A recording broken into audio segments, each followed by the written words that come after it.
running forms. So let's go!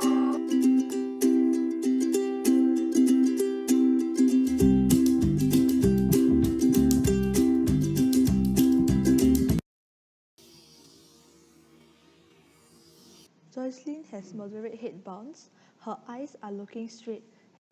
However, her heel strikes and it can lead to overstriding and no toe off. She also swings her arms side to side and keeping her hands all the way up to her chest. She is also shrugging her shoulders up too much, and this is wrong. Those are the areas that she has to improve in.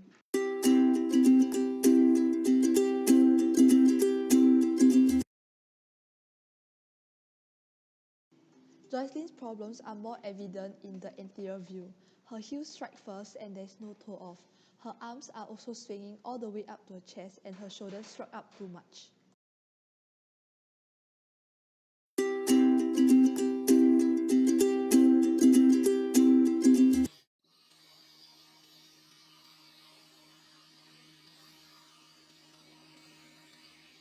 For Jocelyn's posterior view, it can be seen that her knees are moving inwards and her heels strike on the ground first.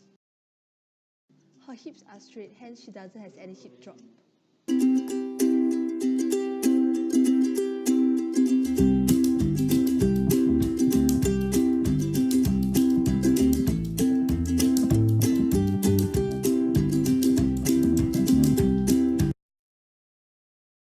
We have included two reference pictures to help us determine our foot type and our analysis.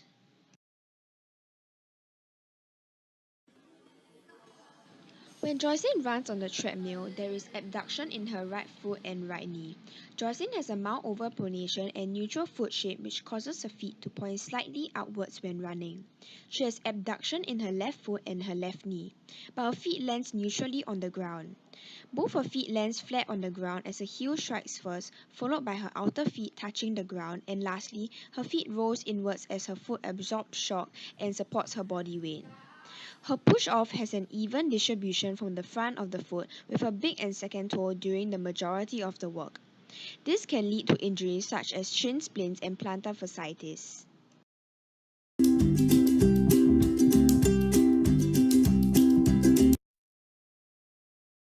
Shalene's correct running form can be seen in her moderate head bounce and her eyes looking straight as she is running. However, she does not have a proper upper body form, her heel strikes leading to overstriding, and she has no proper posture as her body is not leaning front, and she has a low cadence. Hence, she needs to improve in all these points. Shalene's problems are evident in the anterior view as her heel strikes first and there is no toe off.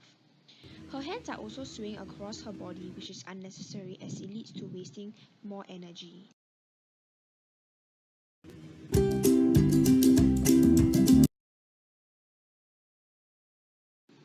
From the posterior view, we can see that Shalene runs with her heel striking first, hence Shalene needs to improve on this. Her hips are straight, meaning there is no hip drop, which is good.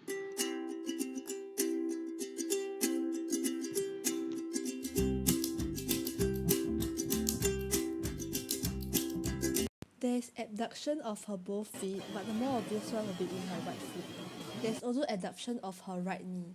Because Shalene's foot type is mild underpronation, her foot will tend to supinate and abduct. Both of her feet lands on the heel, and then the outer part of her feet lands on the floor first, then roll inwards, then flat on the floor. The footprint photo will further support that she is a supinator because her outer side of the heel hits the ground first at an increased angle with little or no normal pronation, and that is very evident for her right foot. The push-off when she runs put pressure on smaller toes on the outside of the foot, and she is more prone to plantar fasciitis, shin splint, and ankle strains.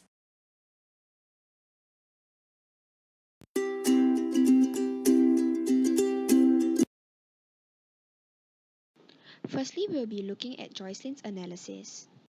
From the analysis of the videos earlier, we can see Jocelyn's correct running form in her moderate head bounce, her eyes looking straight as she is running, and there is no evident hip drop. This photo shows 4 steps to better running, which includes balanced forward posture, compact arms, proper foot strike, and high cadence. Firstly, what Jocelyn can improve in is her heel strikes, as it can lead to overstriding. The likely injuries that she may sustain include wasting energy, as it can lead to knee injury, shin splints, and tight hamstrings. How she can correct this is to make sure to avoid lunging forward, focus on landing midsole, and keep to a short and low arm swing. Secondly, Jocelyn can improve in a proper upper body form.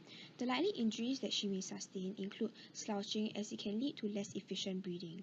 She can correct this by keeping her hands at her waist level, rotate her arms at her shoulders, and her arms should counterbalance her strides. Jocelyn can also improve in shrugging her shoulders less, as it can lead to injuries such as tension and tightness in the neck if she runs for prolonged periods or long distances. She can correct this by keeping her shoulders relaxed and in a squared position, and to also squeeze the shoulder blades together at her back to keep herself in this position. She can also periodically check the position of her shoulders when running. Jocelyn can also improve in taking a higher cadence, as the lower cadence is more prone to knee and hip joint injury. She can correct this by taking an increase in stride cadence, as it decreases the vertical loading rate and stress on the skeletal system. She also can be more conscious to increase a wider stride cadence by videoing herself to observe her foot movement or even asking her friends for their feedback. Shalene's analysis. Shalene's correct running form. She has moderate head bounce, her eyes are looking straight, and there is no evident hip drop. Shalene has to improve in her upper body form. She is more prone to slouching, leading to less efficient breathing and causing unnecessary strain on her neck and shoulders. She should avoid lunging forward with her feet, especially when running downhill, and focus on landing midsole. The key is a low and short arm swing. Her heel strikes, as it can lead to overstriding and no toe off. Overstriding will waste energy because Shalene is breaking with each foot stride, and can also lead to knee injury, shin splints, and tight hamstrings. She should keep her hands at waist level, rotate her arms at the shoulder and not the elbow, and her arms should counterbalance the strides. Posture, because her body is not leaning front. This could cause tightness in the upper and middle back, breaking the running posture, and also cause neck and back pain after running. She should improve balance by doing stretches such as single leg stance, tandem stance, and pendulum leg swing that can increase the mobility in the thoracic spine. And a quicker cadence will lead to a runner to land on the midfoot compared to runners with longer stride. So, she should increase in her stride cadence to lead to significant reduction in the loading of her knee and hip joint, and also be conscious of herself by videoing and observing the foot movement, and ask a friend for the opinion.